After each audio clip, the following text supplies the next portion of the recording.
역의 노래 1번을 하겠습니다.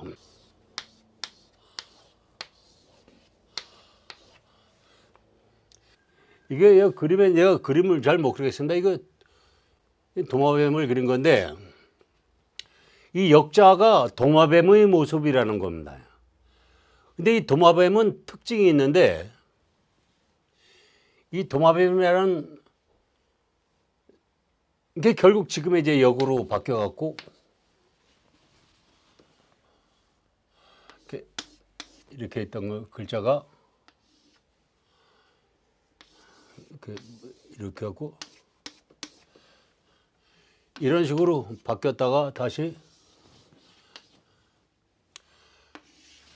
이건 도마뱀의 모습이고 이건 빛의 모습입니다. 빛, 햇빛을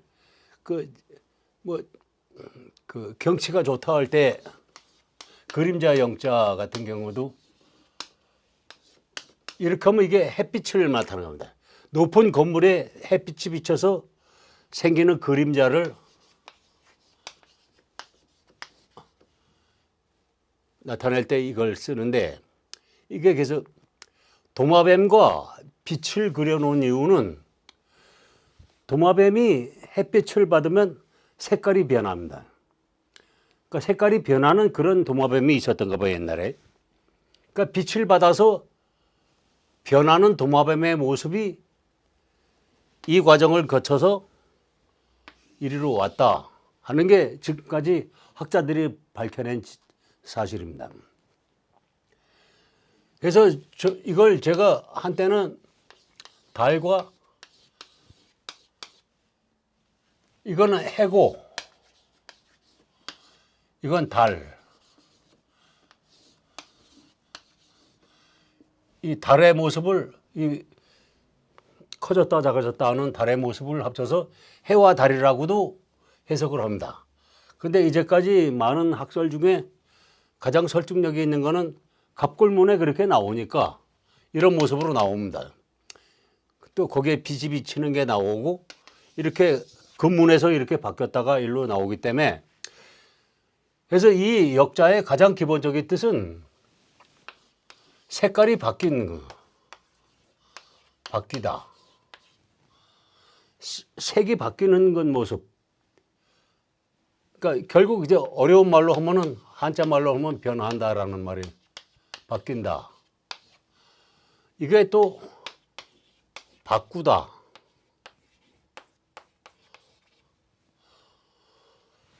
색깔을 바꾼다. 그러니까 바뀌다는 좀 타동사격이란다면 이거는 바꾸다. 스스로 바꾸는 거. 이거 바꿀 역자라고도 합니다. 그 역성혁명이라고 그러면은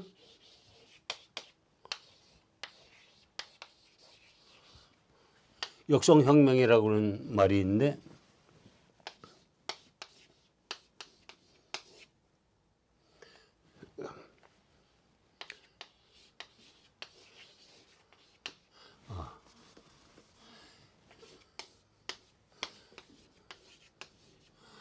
역성혁명, 성을 바꾸는 혁명을 했다. 김씨 왕조에서 이씨 왕조로 바꾼다든가 하는 걸. 그래서 이 역자가 지니는 바뀐다. 근데 이 글자에 가장 중요한 게 또 하나 있는 게 이걸 쉬울 똑같은 글자를 써놓고 쉬울이라고도 읽습니다. 그 이유는 쉬울리는 바로 편리하다, 아니하다, 아니하다.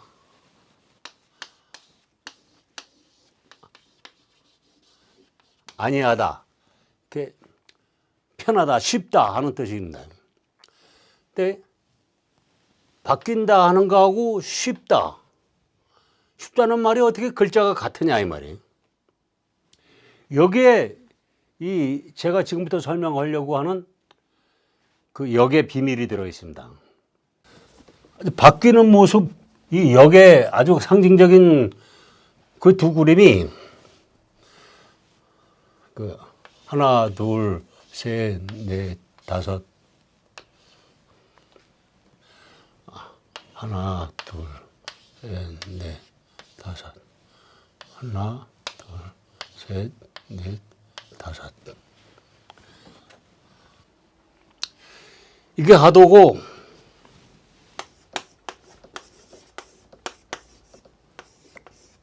주역의 가장 기본적인 거는 위에 거 잘 안 보여서 이렇게 내가 여기다 그렸는데, 하도와 낙서입니다. 하도와 낙서. 거기에 숫자들이 붙어 있는데, 이 동그라미 숫자들이 다 그렇게 되어 있습니다만, 그럼 나오다시피, 하나, 우선, 이게 우주가 돌아가는 모습이라고 본 겁니다. 우주가 돌아가는 모습. 여기에 아주 중요한 게 있는데, 이렇게 돌아갑니다. 이렇게. 1, 3, 5, 7, 9. 그림에, 여기다 2, 4, 6, 8, 1, 3, 1, 3, 이거 다섯. 1, 3, 5, 7, 9. 여기 9가 있잖아요. 그러니까 혹시 노름을 할 때 노름을 그 화토를 치고 노름을 해보면 13579 2468장이라는 말을 알아요? 13579 2468장. 13579로 할래 2468장으로 할래 하고 노름할 때 그런 말 하거든. 근데 13579는 홀수입니다. 홀수. 홀수는 양수를 말하는데 13579로 돌아가느냐 2468장으로 가려냐. 2468장은 낙서는 2468장. 5하고 10은 같이 있는 거니까. 2468 여기에 8이 있어. 장 이게 다 합치면 열이니까 5와 10이 같이 있습니다. 같은 자리인데 2468장으로 갈래? 13579로 갈래? 그러니까 여기에 중요한 이 주역의 가장 기본적인 철학이 있습니다. 상생을 할래? 상극을 할래? 거예요.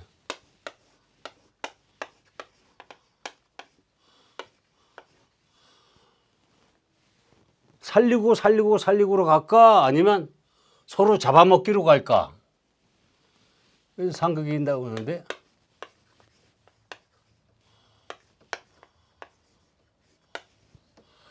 결국 이 역에는 상생의 원리와 상극의 원리가 합쳐져 있는 게 역인데 상생으로 갈까? 상극으로 갈까? 게임을 하려다 보니까 상생을 하려고 하는 순리적인 기능하고 서로 잡아먹고 살려고 하는 상극적인 기능이 이 천체 만물, 이 천지자연과 인간의 삶 할 것 없이 이 자연의 이치가 서로 살려주고 살려주는 관계가 있는가 하면 잡아먹고 또 잡아먹는 관계도 있다는 겁니다. 이 두 가지가 힘이 같이 작용을 하는데 이게 카오스를 맞으면 이 우주를 이루고 있단 말이에요. 코스모스인지 카오스인지 자가 돌아가고 있는데 이거를 대표적으로 우리가 이걸 이렇게 복잡하게 안 하고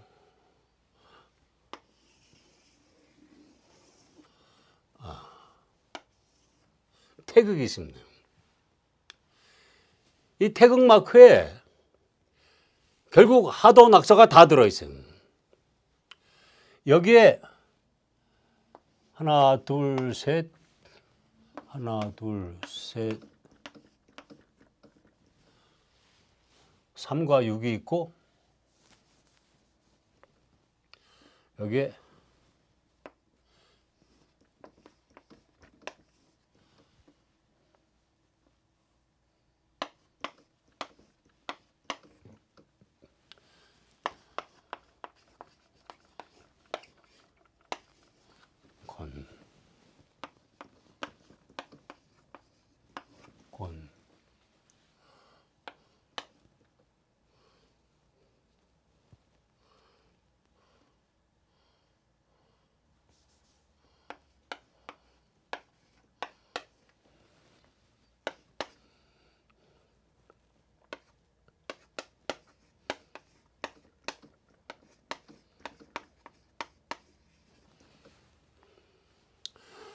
우리나라 태극기에 보면은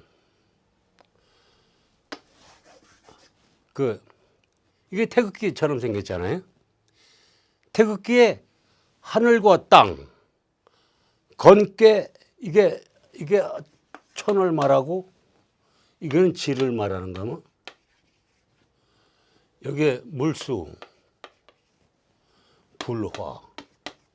아주 대표적인 이 역을 이해하고 태극을 이해할 때 아주 대표적인 그림이 우리나라 태극기에 들어 있습니다. 3. 이걸 어렸을 때 이걸 외우느라고 3, 4, 5, 6 하고 외우면 아주 쉽습니다. 이건 작대기 3개, 이건 작대기가 4개, 이거는 5개, 이건 6개입니다. 그러니까 이걸 3, 4, 5, 6, 3, 4, 5, 6 이렇게. 여기서부터 3에서부터 시작돼 갖고 4로 내려갔다가 5로 거쳐서 다시 6으로 옵니다. 여기 한 바퀴 돌면 결국 이게 태극이 되는데 이 태극 안에 하늘과 땅과 물과 불이 하나로 돌아간다. 그게 여기의 기본입니다. 그러니까 이 태극 마크를 통해서 조금 복잡하게 생겼습니다만 이걸 이해하면 이런 건 모두 아무 데나 자료에 다 나오니까 그 자료를 보고 이해하시면 됩니다만 아무튼 제가 이걸 강의하는 입장에서 이 얘기만은 분명히 이 태극 마크 속 태극기를 볼 때 태극기를 딱 보는 순간에 여기에 하늘이 있고 불로 갔다가 물로 갔다가 여기 하늘 이건 불 여기 물 이 땅이 이렇게 있는데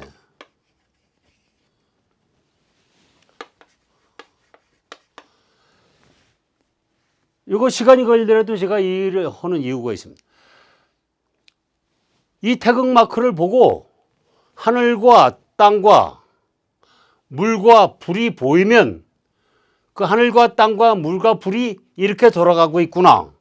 이게 우주구나. 이게 우주 자연의 이치고 또 인간의 삶 또한 역시 우주 자연의 한 법칙 속에 들어있다 하는 걸 이해하면 역을 이해하는 가장 기본적인 지식이 되겠고 아주 기초적으로 알아야 되는 최초의 이해입니다. 하늘과 땅하고 물과 불을 이해하고 여자하고 남자를 이해하면 세상 다 이해하는 겁니다. 옛날에 증산선생은 어렸을 때 하늘과 땅 이해하고 물, 불 이해하면 그냥 끝나는 겁니다.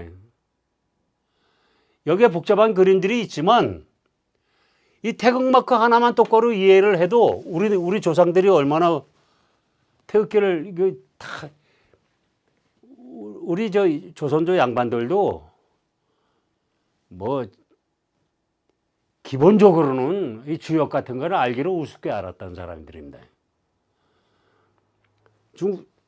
이 태극 마크를 국기로 삼을 정도면 주역을 얼마만큼 주역 이전의 역까지 그 주역 이전의 역의 역, 그 이전의 역, 또 앞으로 나올 역까지 이를 다 이해하고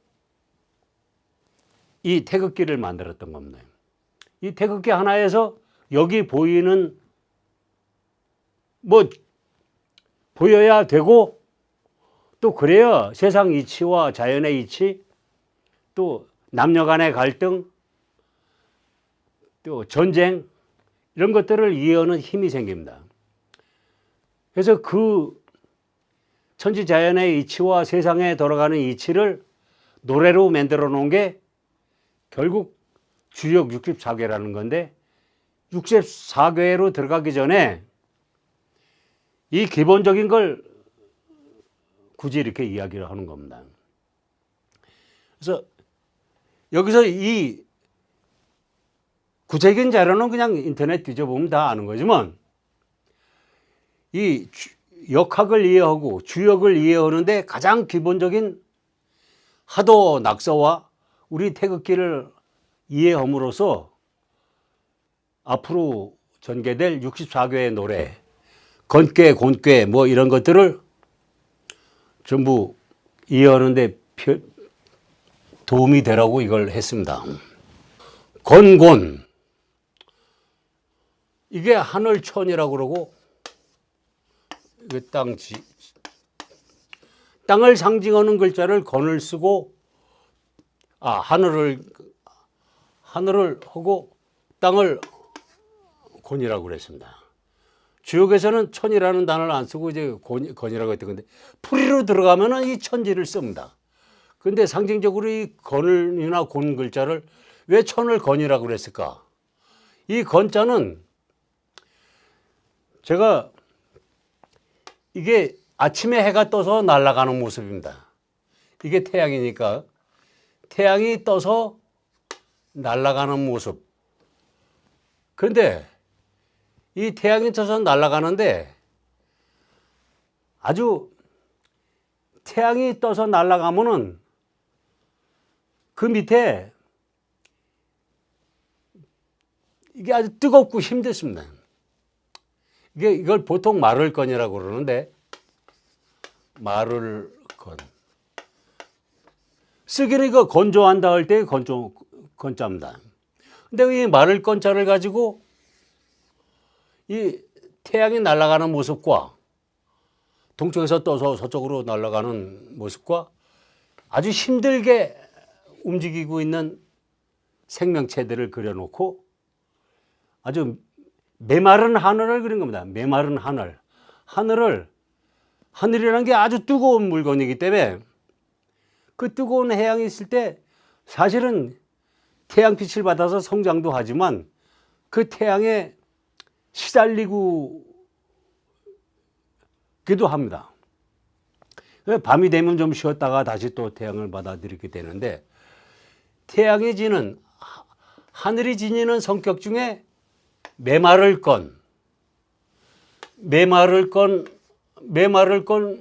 건을 쓰고, 이 곤자는 이거는 아주 풍성할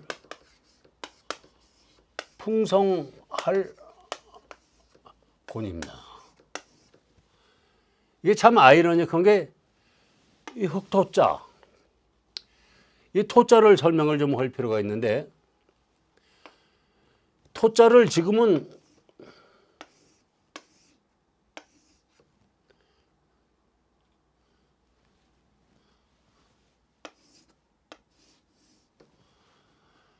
이 토자, 지금 우리가 이 토자를 쓰고, 이 토자가 왜 토인지 일본이나 중국 사람들은 모릅니다. 이 토는 사실은 토할 토자입니다. 토할 토. 먹은 거 토해내는 거 토할 토. 근데 이게 사람이 토하는 모습이 아니라, 이거는 사람이 토하는 모습이란다면 이거는 이 땅이 뭔가를 토해내는 겁니다. 땅이 토해내는 최초의 생명체가 싹이죠, 싹. 풀이 솟는단 말입니다. 화산이 터져갖고 그냥 온 세상에 불바다가 되고 화산 분화구 옆이 불덩어리가 됐다가도 그게 식으면 제일 먼저 솟아 올라오는 게 풀입니다, 풀.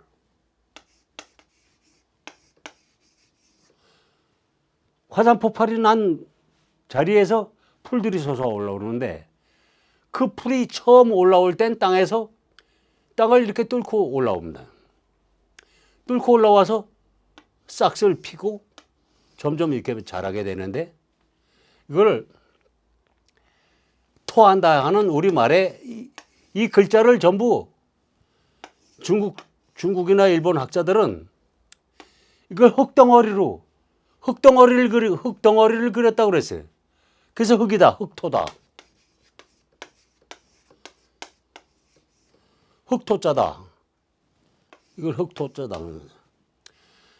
근데 흙이 먼저가 아니고, 흙은 뭡니까? 지구가 토해내는 생명체. 근데 이 생명체는 흙에서 바위에서 생명체가 솟아나진 않으니까 흙이 있어야 그 흙 속에서 최초에 생긴 흙이 처음으로 뱉어내는 게 새싹이고 그게 풀인데 그 풀, 그 풀을 최초의 생명체를 토해내는 흙, 생명체를 토해내는 흙이다 해서 이 글자가 흙토자로 바뀐 겁니다.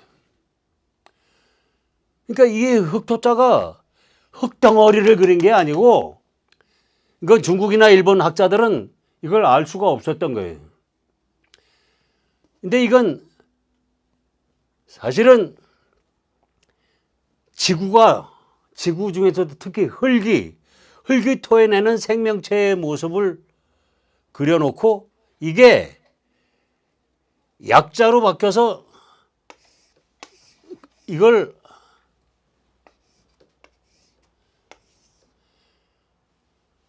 이렇게 약자로 만들어서 일로 바꿔서 지금의 흙토자가 된 거예요. 이거를 흙 덩어리로 보느냐, 땅, 이 흙에서 솟아나는 생명체로 보느냐, 새싹을 내보내는 겁니다. 그래서 이 글자하고 관련된 글자가 결국은 가장 먼저 이런 글자가 있었습니다. 원래는 새싹이 나오는 모습이잖아요. 이 새싹이 나는 모습이 이렇게 바뀌었다가 이건 뿌리고 새싹이 나오는 거예요. 이 글자가 일로 바뀌면서 이게 풀초자입니다. 풀초자. 이게 두 가지 발음이 있는데 하나는 철이 있고 초가 있습니다. 중국 애들은 지금도 이걸 철은 처라고 읽고 처. 이 초는 차오라고 읽습니다. 차오. 이거 처. 중국 발음으로 읽으면 처 하든가 차오 그럽니다. 처와 차오는 같은 말입니다. 결국 이 모습을 그려. 이게 왜 풀초자인가 하는 것을 증명할 수 있는데 이 글자가 나중에 이게 풀초라는 겁니다. 풀초. 초디변이라고 하는데 지금은 이제 이런 글자에 쓰이죠. 풀초자. 이거의 한쪽, 이건 두 쪽을 그린 거란다면 한쪽, 최초의 생명체가 솟아나오는 새싹. 그 새싹이 이제 토가 됐다고 설명드렸는데 이 글자를 이해하고 이게 이렇게 바뀌었다는 겁니다. 이 글자에서 이걸 추측하고 이걸 추측하고 이 모양을 추측하고 여길 통해서 다시 일로 갈 그런 과정을 이해하면 그게 바로 철이 나는 거고 우리가 사람이 철이 난다고 할 때 그 철이 난다는 소리가 바로 이런 철이 나온다는 뜻입니다. 철이 났다고 하잖아요. 철이 난다. 그러니까 봄에 새싹이 올라오는 추운 겨울을 뚫고 올라오는 새싹이 곧 철이 나는 거고 어둠을 뚫고 나오는 것도 철이 나는 거고 또 여름이 됐다가 장성했다가 가을이 돼서 철이 나면 스스로 자기를 숙이고 벼가 고개 숙이듯이 고개를 숙이고 열매를 맺고 후손한테 자기 삶을 넘겨주는 그걸 철이라고 그래요. 철이 난다는 얘기는 결국 자기만 살라고 그러지 않고 자기 후손을 위해서 자기를 바칠 줄 아는 것, 그걸 철이 난다고 그러는데 그 철이 난다는 우리말에 철나다, 철이 났다 하는 말이 바로 이 글자에서 나온 겁니다. 그게 또 풀자로도 온 거고. 근데 이 철이 두 가지가 있어갖고 아까 말씀드린 대로 봄에 나오는 그 철, 또 가을철이 돼서 열매를 맺고 씨를 맺는 철, 이것이 바로 철자고 뭐 설명이 되어 있으니까 이거는 뭐 죄송합니다만 제 책 얘기를 하자면 이런 설명들이 제가 쓴 우리말 한자라는 책에는 다 있습니다. 혹시 보신 분은 일단 기본적인 건 그 역의 노래 1번은 무엇보다도 이걸 먼저 이해하는 게 앞으로 이어질 64괴에 관한 노래들을 또 이야기들을 이해할 거라고 생각돼서 여기까지 했습니다.